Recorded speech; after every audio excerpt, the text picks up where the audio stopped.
বাসায় নেই, আবার পালিয়েছে। বলো কি, আবার পালিয়েছে? পালায় কি করে, তুমি খেয়াল রাখতে পারো না?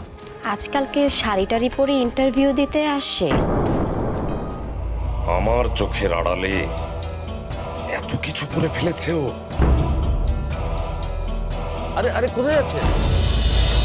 সরি স্যার, আমি ইন্টারভিউটা দেব না। কেন? আমাদের চেহারা দেখে কি আপনি ভয় পাচ্ছেন?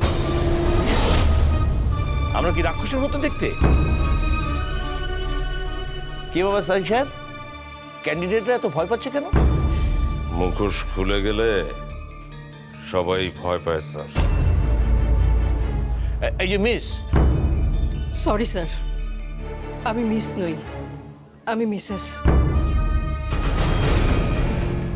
আমার নাম মিসেস আফসানা খান রুনা। ও সরি, মিসেস রুনা, আসেন প্লিজ, বসেন। সাদিক সাহেব, আপনি দাঁড়িয়ে আছেন কেন? বসুন। জি স্যার। আসুন, বসুন।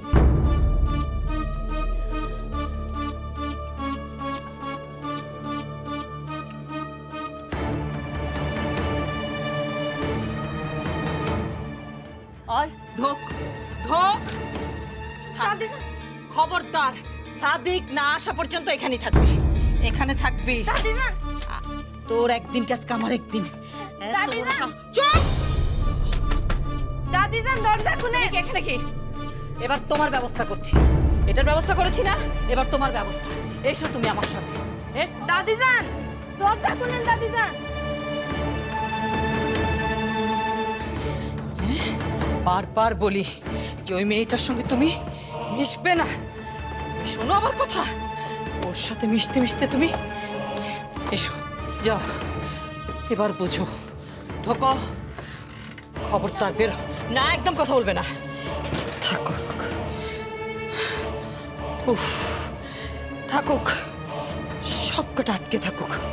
হ্যাঁ, পাগল করে ছাড়লো আমাকে। সাহস বেড়ে গেছে। আসুক আজকে সাদিক, সব কটাকে এমন শাস্তি দেব না।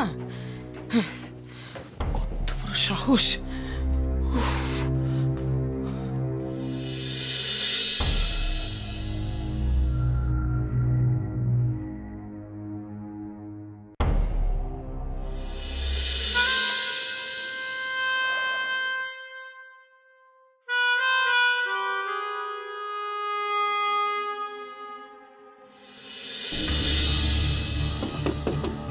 আয়ান,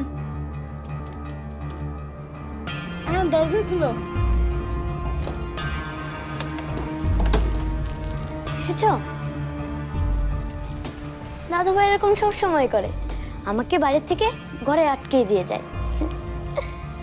কিন্তু লোক তো আসলে ভেতর থেকে, এটা দাদু ভাই ভুলেই যায়। মনি, বসো না। না থাক, দাদিজান দেখলে আবার বকবো। দাদু ভাই কিছু করলেও বকবে, না করলেও বকবে। তুমি বসো তো।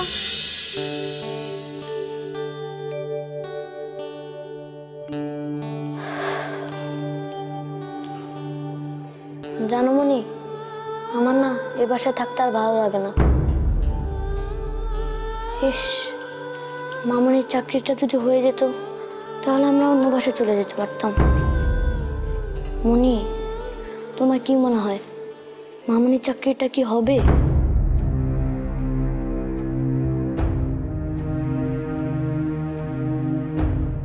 এটা কি আপনার জীবনের প্রথম ইন্টারভিউ? বুঝতে পেরেছি। নিন, পানি খান।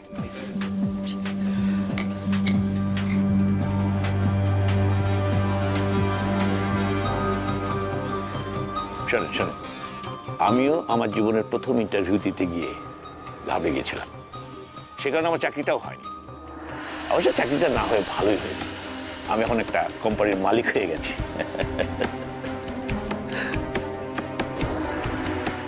স্যার, আমরা তাহলে প্রশ্ন শুরু করি, বাইরে অনেক লোক অপেক্ষা করছে।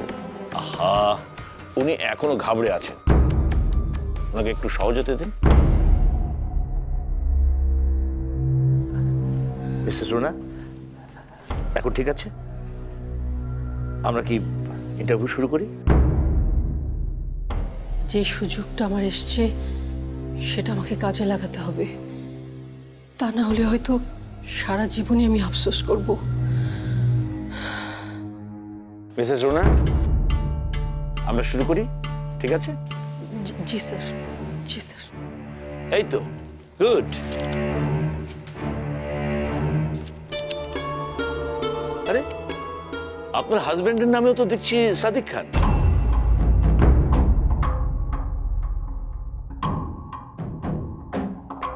সিভিটা দেখেন।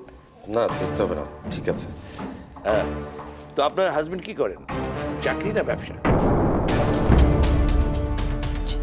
জি, চাকরি।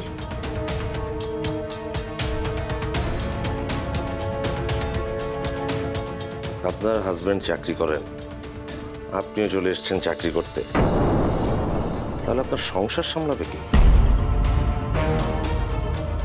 সাদিক সাহেব, আবার সেই ব্যক্তিগত প্রশ্ন। আপনি চুপ করুন, আমি প্রশ্ন করছি।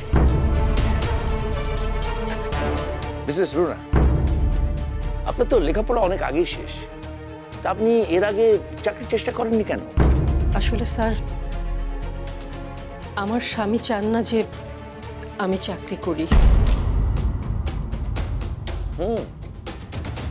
আমাদের আশেপাশে এমন লোকের অভাব নেই। মেয়েরা নিজের পায়ে দাঁড়াক, সেটা তারা পছন্দ করে না। যাই হোক, আপনি যখন ইন্টারভিউ দিতে এসেছেন তখন নিশ্চয়ই আপনার স্বামী আপনাকে অনুমতি দিয়েছে।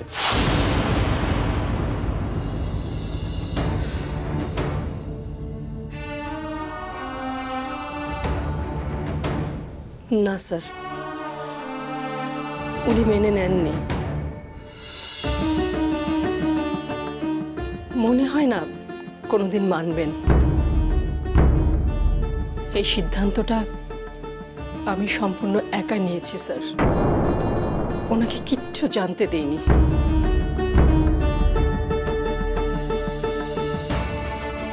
একা একা সিদ্ধান্ত নিতে শিখে গিয়েছো, বাহ, খুব স্মার্ট হয়ে গেছো। আপনার কিছু বলার আছে? না, আমি জানতে চাচ্ছি, ধরুন আপনার চাকরিটা হলো, চাকরি আর সংসার একসাথে সামাল দিতে পারবেন কি?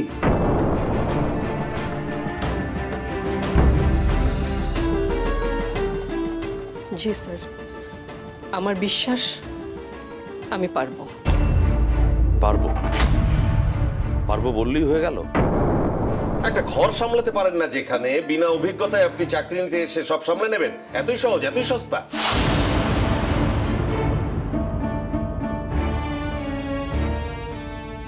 নিয়োগ বিজ্ঞপ্তিতে লেখা ছিল অনভিজ্ঞরাও আবেদন করতে পারবে, তাই আবেদন করার সাহস করেছি। আর কোনো কাজই সস্তা নয়, সহজও নয়। সেটা ঘর সংসার চালানোই হোক কিংবা চাকরি, কোনোটাই না। মিসেস রুনা, কেন আমরা ভাববো যে আপনি এই পদের জন্য যোগ্য প্রার্থী? স্যার, ডুবন্ত একজন মানুষ যে কোনো কিছু আঁকড়ে ধরে বাঁচতে চায়। আমিও একজন ডুবন্ত মানুষ, আমিও একটা কিছু করতে চাই স্যার। নিজের কাছে, নিজের সন্তানের কাছে একটা আত্মসম্মান নিয়ে বেঁচে থাকতে চাই। তাই যে কোনো কাজে শ্রম এবং মেধা দিতে, ভালো কোনো কাজের জন্য স্যার আমি সম্পূর্ণভাবে প্রস্তুত আছি। বাহ, শ্রম, মেধা, অনেক বড় বড় কথা বলছেন। তো নিজের সন্তানকে মানুষ করতে গিয়ে এগুলো কখনো ব্যবহার করেছেন? সাদিক সাহেব, কতবার বলবো আপনাকে, আপনি একটু চুপ থাকবেন? আচ্ছা মিসেস রুনা, আপনার হাজবেন্ড তো আপনাকে চাকরি করতে দেবেন না। যদি ধরেন চাকরিটা আপনার হয়ে গেল, তাহলে ব্যাপারটা আপনি ম্যানেজ করবেন কিভাবে?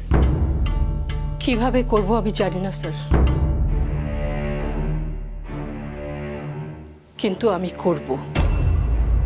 যে কোনো মূল্যেই আমি এটা করব স্যার। যে কোনো মূল্যে? যে কোনো মূল্যে আপনি চাকরি করতে পারবেন? আপনাকে যদি বলা হয় যে চাকরির জন্য আপনার সংসার সন্তান সবকিছু ছাড়তে, তাহলেও পারবেন?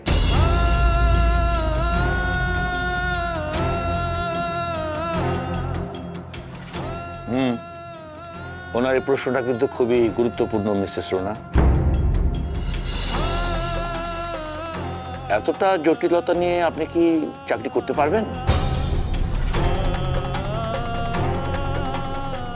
আপনি বললেন একটু আগে যে আপনার হাজবেন্ড এসব পছন্দ মানে মেয়েদের চাকরি করা পছন্দ করে না।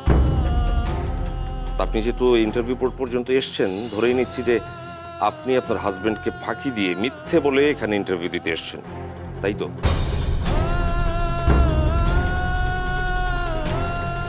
এখন ধরুন আপনি ইন্টারভিউ দিতে এসে দেখলেন যে ইন্টারভিউ বোর্ডে আপনার হাজবেন্ড বসে আছেন, হ্যাঁ, এবং তিনি আপনার এই দুঃসাহস দেখে মনে মনে ঠিক করে ফেলেছেন যে বাড়িতে গিয়ে আপনাকে ডিভোর্স দেবেন। তখন আপনি কি করবেন?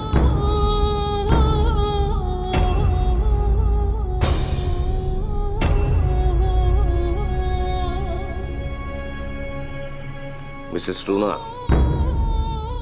এখন আপনি কি করবেন? আপনার কাছে দুটো অপশন আছে। এক, আপনি ইন্টারভিউ বোর্ডের সবার সামনে আপনার স্বামীর কাছে ক্ষমা চাইবেন, নয়তো মাথা নিচু করে বাসায় গিয়ে ডিভোর্সের জন্য অপেক্ষা করবেন।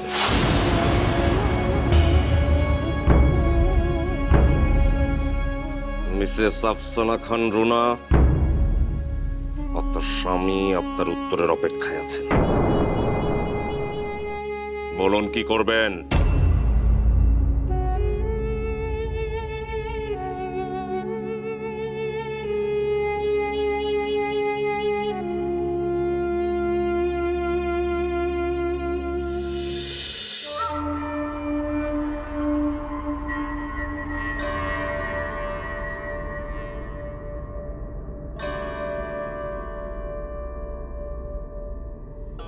কোথায় গেল? এখানে রেখে গেলাম। দরজাটা খুললো কি করে?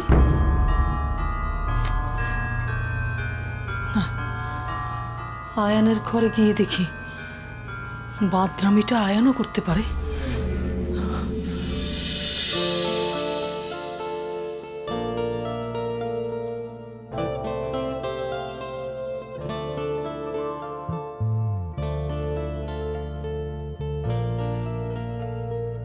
কি হইল আয়ান? চাল দাও। আর ভালো লাগছে না মনি। মামুনি যে কখন আসে? চিন্তা করো না, সময় এলে ঠিকই চলে আসবো। আহ খেলি। চিন্তা তো হচ্ছে পাপার জন্যে। পাপা যদি মামুনিকে ওখানে দেখে ফেলে তাহলে খুব খারাপ হবে, তাই না মনি? খুব খুব খারাপ হবে।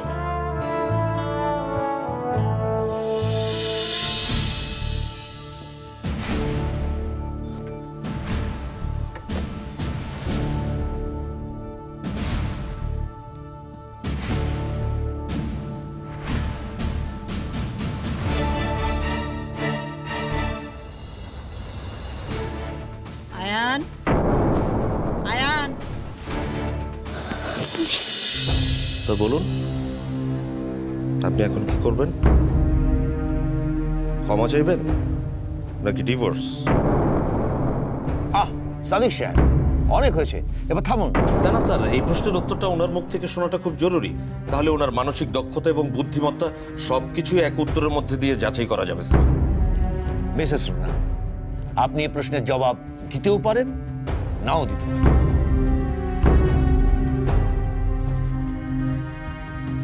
ওকে, আমরা নেক্সট কোশ্চেনে যাই। না স্যার, আমি এই প্রশ্নের উত্তরটা দিতে চাই স্যার। হ্যাঁ দিন, তাহলে দিন না। আপনার উত্তর শোনার জন্য তো আমরা অপেক্ষা করে আছি। একটা সামান্য প্রশ্নের উত্তর দিতেই আপনি এভাবে ভেঙে পড়েছেন, আর অফিস সামলাবেন। এত সহজ মনে হয় আপনাদের কাছে? স্যার আমি বলেছিলাম না স্যার, এতে আসলে সম্ভব না।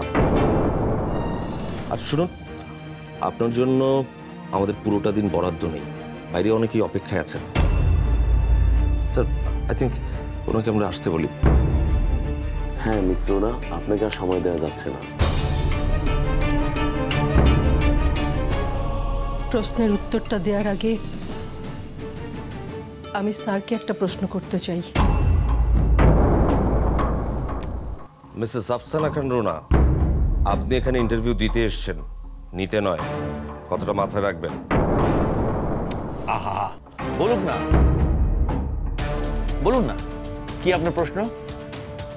আপনার কথাই ধরে নিলাম স্যার, আপনার স্ত্রী আপনাকে কোনো কিছু না জানিয়ে এখানে চাকরির ইন্টারভিউ দিতে এসেছে।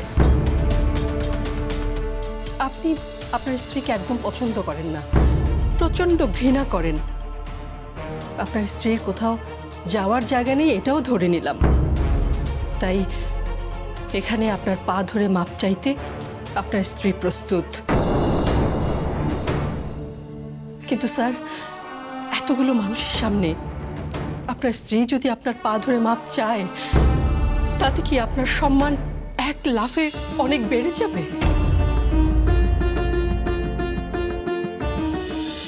আপনার স্ত্রী আপনার সন্তানের মা, আপনার অর্ধাঙ্গিনী। এতগুলো মানুষের সামনে তাকে অপমান করে কি আপনি শান্তি পাবেন? স্যার, যদি সবকিছুর উপরেই আপনার অহংবোধ, আত্মসম্মানই বড় হয়, তাহলে তাহলে আপনার স্ত্রী সবার সামনে আপনার পায়ে ধরে মাপ চাইতে প্রস্তুত, রাজি আছে স্যার। কেন জানেন স্যার? কারণ এত অবহেলা, এত অপমানের পরেও আপনার স্ত্রী আপনাকেই ভালোবাসে। সে কিছুতেই চায় না মানুষের সামনে আপনার কোনো রকম অপমান হোক, আপনি ছোট হয়ে যান। এবার আপনি বলুন স্যার, আমার কি করা উচিত? বাহ, প্রশ্ন পাল্টা প্রশ্ন, ইন্টারভিউ তো জমে উঠেছে। সাদিক সাহেব, এবার আপনার পালা, জবাব দেন।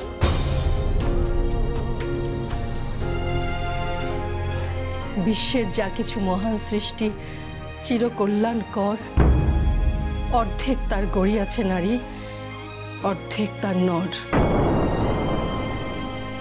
এই লাইন দুটি স্যার সবারই জানা আছে, কিন্তু আমরা কে কতটা মানি স্যার? এখনো এই একবিংশ শতাব্দীতে এসেও সব পুরুষরাই ভাবেন সংসারের সব দায়ভার তার, সব দায়িত্ব সে একাই সামলাবে, আর মেয়েরা শুধুই রান্নাঘরে পড়ে থাকবে।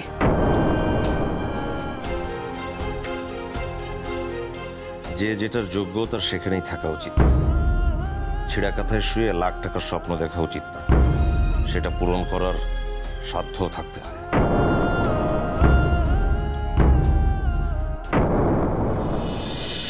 যে স্বামী স্ত্রীকে সবার সামনে পায়ে ধরে মাপ চাইতে বলেন, তিনি আর যাই হোক মানুষ না। কোন দুজনকে সিলেক্ট করলেন? ওই যে ইন্টারভিউ দিল, কি যেন নাম, সিনথিয়া আর মিসেস রুনা।